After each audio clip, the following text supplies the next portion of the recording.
एठी गोटे नुआ कौन तैयारी चलछि। ओहो भितर बहुत सारा सुंदर सुंदर गछ भी लगी। टोटाल भितरटा भी गोटे गार्डन टाइप रो ही लगुच।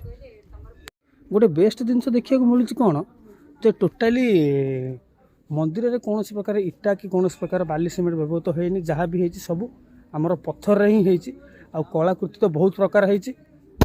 बाकी टोटाली यहाँ था मंदिर माने आमर जो बेढ़ा भितर। ओहो बाकी प्रभु आमर से भितर अच्छा मुझे भितर जाइले दर्शन कर सारे। खरा किंतु बहुत जोर हो खरा पहाड़ ऊपर ना खरा किंतु टाई टाई काटुची। ओहो पूरा बहुत सुंदर नजारा या भितर को जब आप फतेगढ़ श्री राम मंदिर को भितर को जब आप बोधे 1 2 3 4 आउे राम मंदिर 5टा मंदिर अच्छी 5टा मंदिर आपको दर्शन करने मिल। बाकी एपट साइड तो प्रभु गणेश मंदिर अच्छी।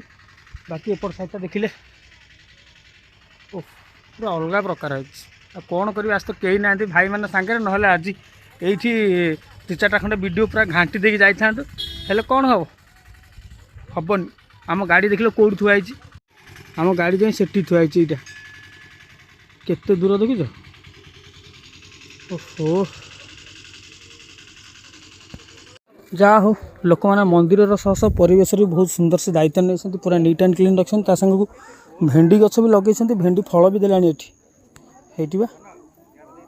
अच्छा बहुत सुंदर है जगह जदि भी आपण मैंने बुलिया आसुँच तेज निश्चिंत आसतु बुलिकी जातु। ओहो ये केते सुंदर है तो आपण मानक सब प्रकार सुविधा ये मिल जाए पार्किंग तो आरंभ करके कार पार्किंग बाइक पार्किंग सब पछरे था बाइक पार्किंग। बाकी बहुत सुंदर जगह है जदि आपण मैंने फैमिली लेके आसुँच बुलायापी तेज बिंदास आसपारे बुलिकी जापरेंगे। बाकी आमर तो बुला सफल है भगवान को कृपार।